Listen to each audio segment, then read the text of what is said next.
Good morning, my dear students. I am here once again to take your economics class. The last class I discussed the labor, and I think I discussed the classification of the labor under the heading skilled, semi-skilled and unskilled labor. I also discussed to whom we call labor in details. Today's class I am going to discuss about the characteristics or the features of labor. What are the characteristics of labor? One of the most important characteristics of the labor is perishable. There are some goods in the market what we call the perishable. Perishable goods are those goods which cannot be stored for long run. Similarly, labor cannot be stored. It is a perishable. If a labor does not work in a particular day, his labor completely of that day go wasted. In this sense, labor is perishable because we cannot store labor if a labor does not work on particular day. Labor is not a durable goods which can be stored for future. It is like a perishable goods which cannot be stored, which can be perished or wasted. Second important factors of the labor. Labor not only perishable, but labor is one of the active factors among the all other factors of production. Land is passive factor, but labor is a human being. Labor has the presence, labor has the movement, and without labor nothing can be produced.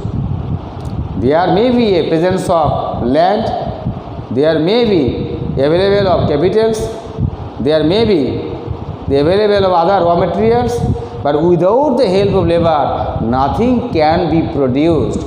So to produce something we need the help of labor. So without the help of labor nothing can be produced. Naturally, in this sense, labor is what? Labor is one of the active factors of production. Third, like the land, labor is not immobile. Land cannot be transferred from one place to another place. Land cannot be used or shifted from one use to another. But so far labor is concerned, labor is mobile. Labor can be moved from one place to another place. Labor can be shifted from one job to another job. Labor can be shifted from one work to another work. Because labor is a human being. A human beings can move from one place to another place. Recently now you are listening the terms, the migrating workers coming from the Mumbai, coming from Delhi, coming from the Kerala. That means the workers of the West Bengal, the workers of Malda going to Mumbai for better jobs, going to Delhi for better job, going to Kerala for better jobs.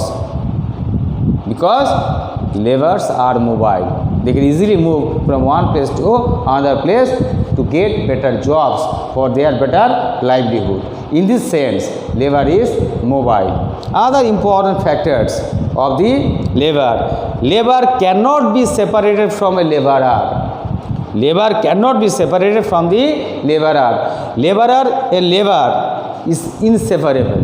We cannot make it separate. You cannot separate it from me of my knowledge. If I want to teach my students, I have to be present physically over there, but I cannot teach in school while I am staying at home. I cannot teach. So labor cannot be separated from the laborer. these two things, labor and laborer, coincide, exist together. We cannot make it separate. We cannot separate a doctor, that means his laborer, from that person, because his knowledge about medicine lies within him. We cannot make it separate. So labor and laborer are inseparable. We cannot make it separate. These two must go together. A teacher has to be present in the school to teach his or her students. Similarly, many doctors, engineers, or any other singers, every labor, we cannot separate his laborer or his experience from him. This is the most important characteristics of the labor. Other important features of the labor: demand for labor is derived. Like the commodities, we demand the commodities to satisfy our wants. These demands are called direct demands. We purchase goods from the markets and used it at home. Why? To satisfy our wants, to satisfy our demands. But labor is derived demand. Labor can be demanded if there is demand of the goods and services produced by him in the industry or the factory. If the product produced by him not demanded in the market, naturally he may lose his demand. No one employ him to produce that product because there is no market of the product produced by the labor. Naturally, no one going to employ him for productions of that commodity. In this sense, labor demand is derived demand. Labor cannot be employed directly. Other important things, since labor is perishable, since labor cannot be stored, naturally, in this sense, the labor bargaining power with his or her employee is very less bargaining power, because if he does not work on that particular day, his labor simply go wasted. He cannot store it. So what are the wages paid to him by the employer, he accept it and work it. Otherwise, he has to go back to home, and his labor he cannot store for tomorrow's work. He simply will go wasted. Naturally, in this sense, the labor has the less bargaining power with his employee. There is no bargaining powers. Second, labor sells his labor, not himself. While a employee employing a labor to particular work in maybe mines or the industry or the factories or the agricultural field, he purchases his labor, not the laborer. I am working here in the school to teach a particular subject. So I am going to employ here. I have been employed here because of my knowledge in that subjects, because of my qualification in those particular subjects, but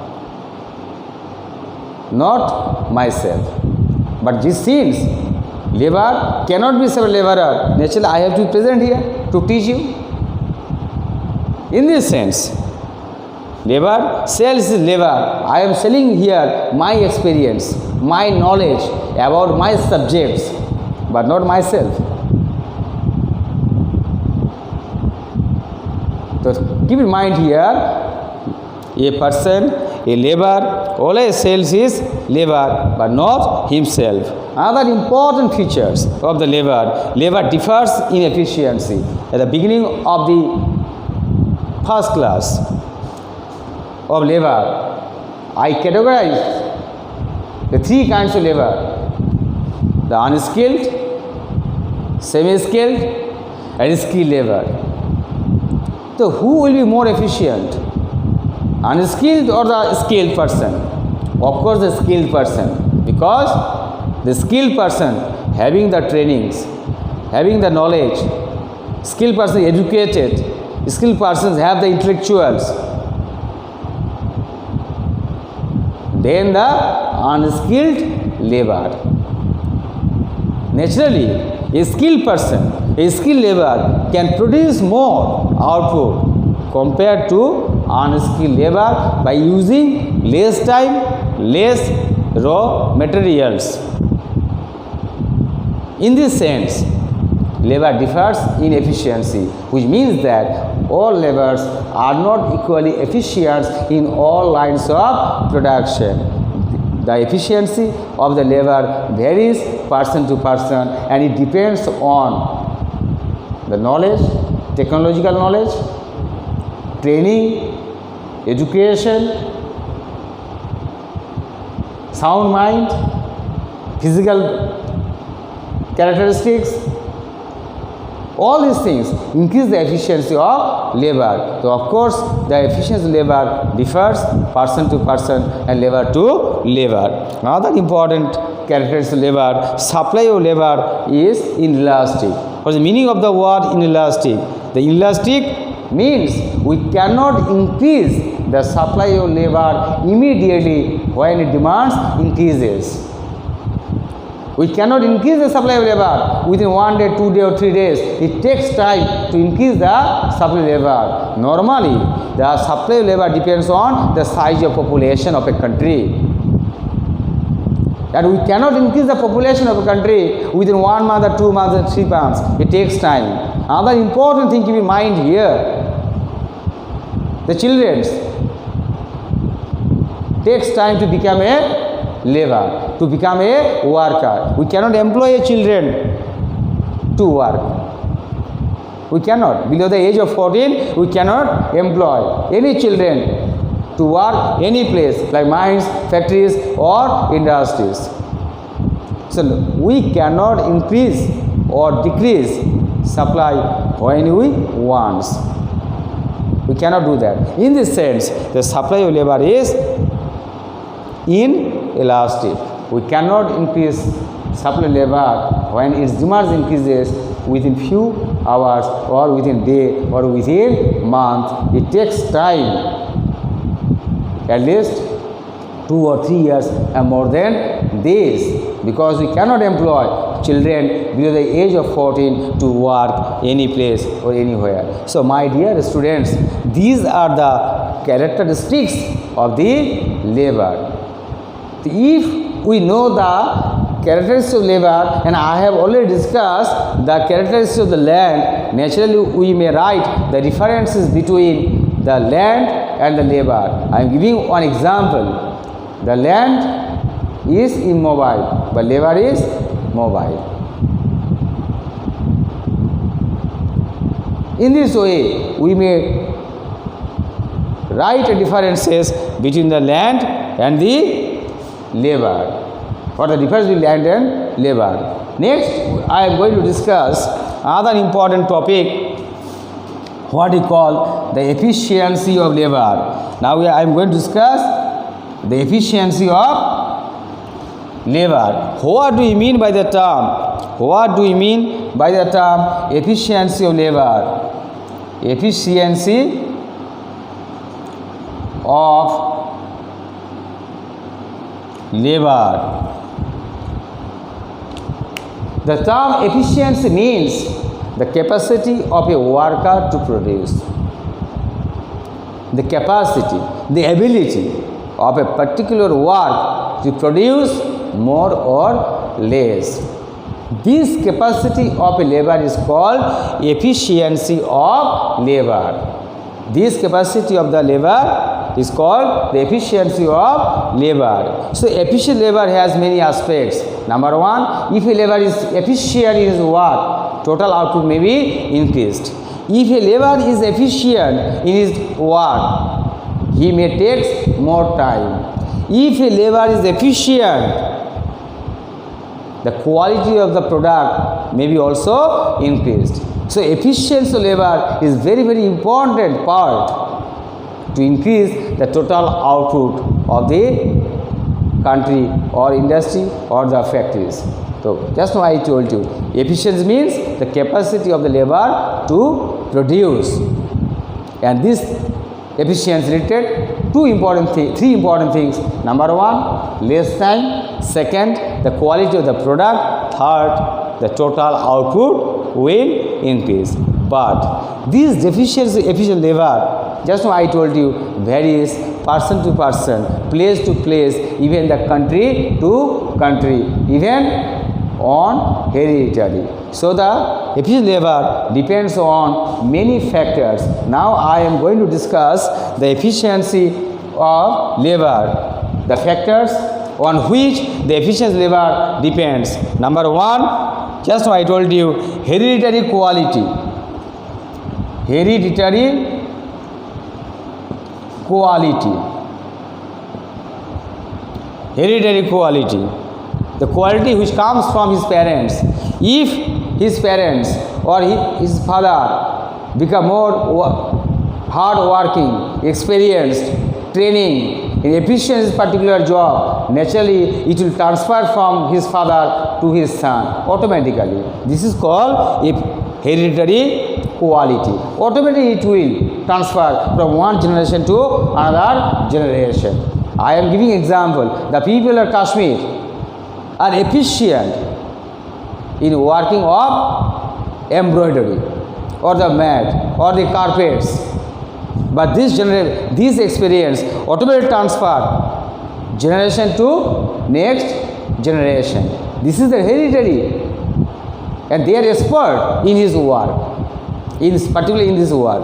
If you go to Karnataka, they are very much efficient in a particular work, that is the silk.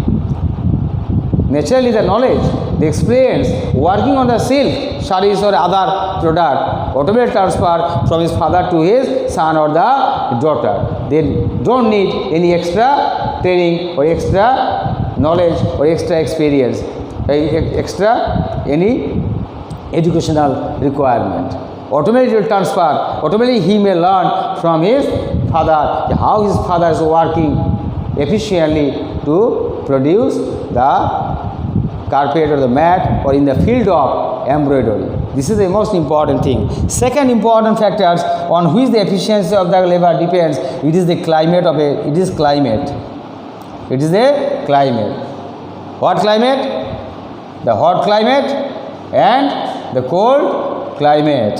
From our experience, we have learned the people from the hot countries especially, where there is more summer season, where the people facing the scorching heat, these kind of people have the less efficiency to work because of the hot weather condition. They could not work more hours in the field or the industry or the factory because of unbearable or scorching heats. But if you compare, if you go to the countries where there is moderate climate or where the cold is prevailing, most of the time of the year, they are more efficient. They can work more time in the work or the factory or the mines, and you do not see any tiredness in their face. They do not feel any tired. There is a favorable climate to work more, to produce more, to work more in the mines or the factories. This is the climate. Third important factors, efficient labor depends on experience. Depends on experience. Efficiency of the labor depends on education. Depends on education. Depends on education, training.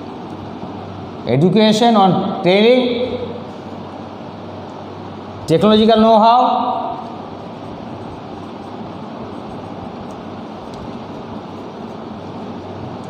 Technological know-how. All these factors also, the efficient labor depends. Experience.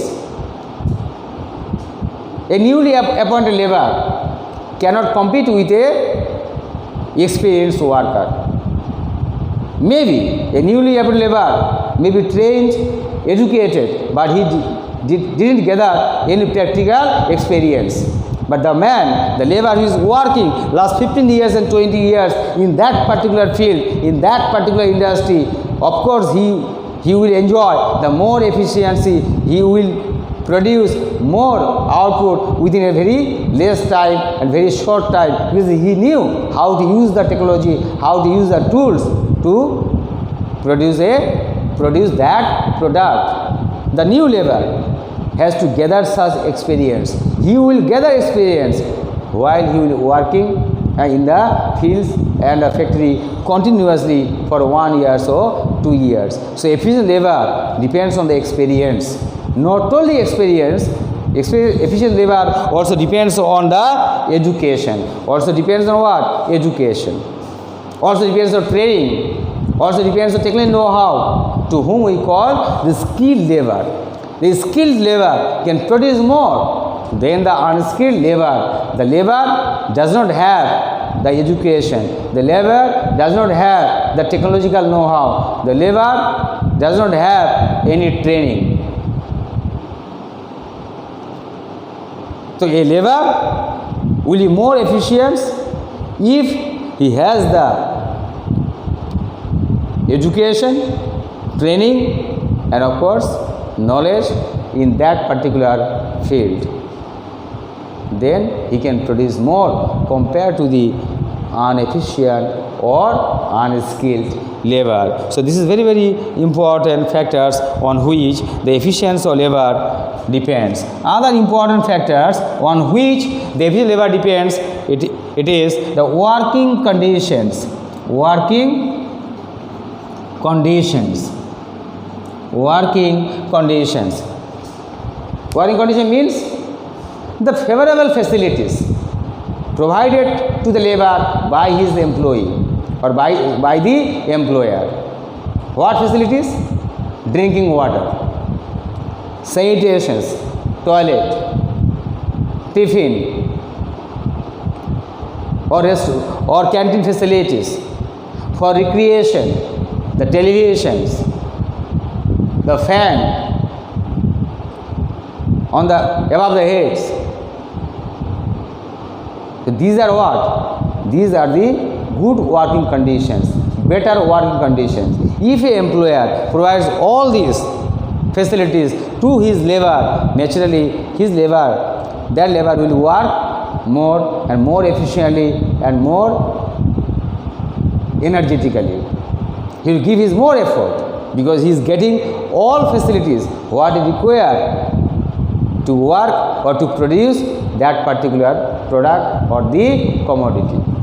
So better facilities means drinking water, transport facilities also, canteen facilities also, facilities for the recreation, drinking waters, all these things. Sanitation facilities like toilet, bathrooms, everything should be there. In absence of all these facilities, the efficiency of labor decreases.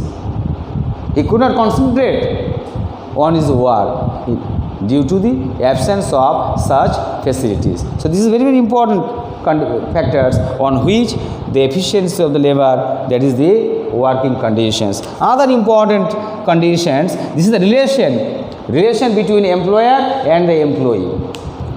To create a congenial atmosphere, to create a better environment in the factory industry, we need a good rapport between the management and the workers working in that factory or the industry. An employer should be very much sympathetic and kind to his labor.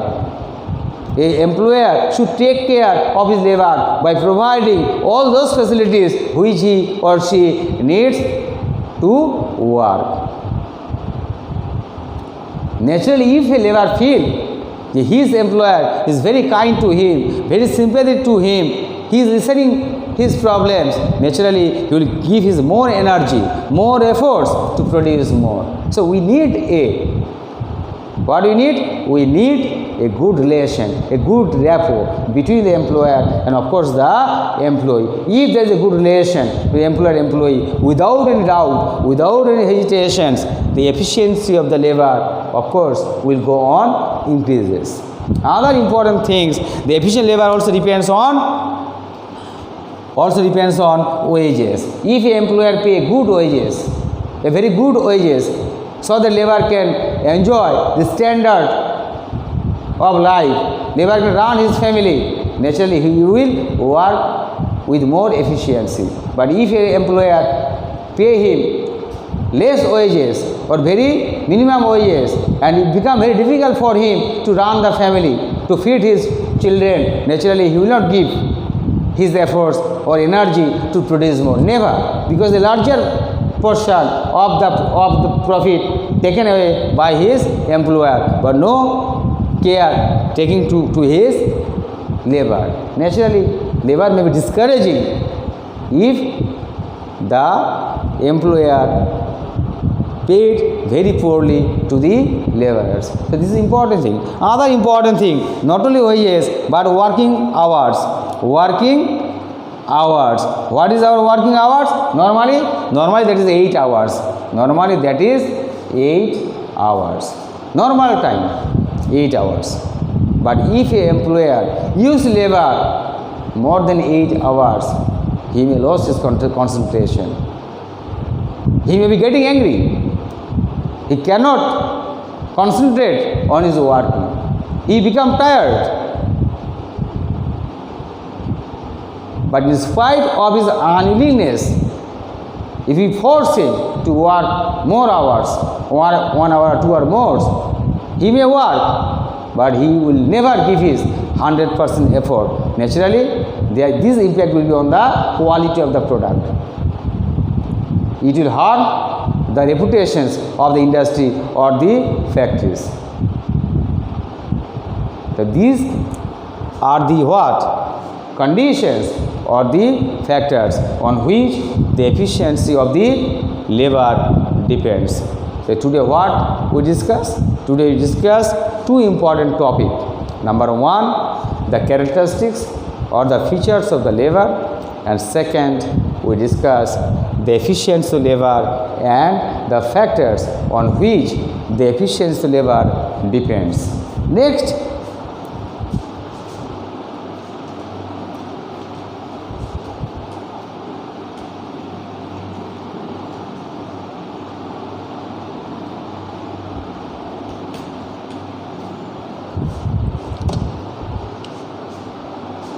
we discuss the causes for low efficiency of labor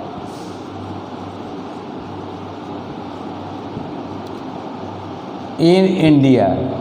What are the causes for low efficiency among the Indian laborers? Number one, of course, the climate. We have long summers. And very short period of winters.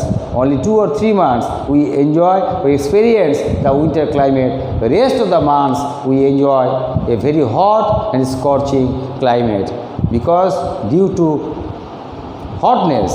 degree of hotness, naturally labor efficiency decreases in India to work more and to produce more. This is an important thing. Second, the illiteracy or ignorance. Illiteracy or ignorance. Most of the labor of India, have you known education? Most of them are illiterate. Most of them have technology know-how. Most of them are untrained. Naturally, the workers working in different places, they are in the category of unskilled labor. Since they are unskilled, since they are uneducated, since they are untrained, since the lack of technology know-how among them, the efficiency level is very low in India. Very low in India. Hey,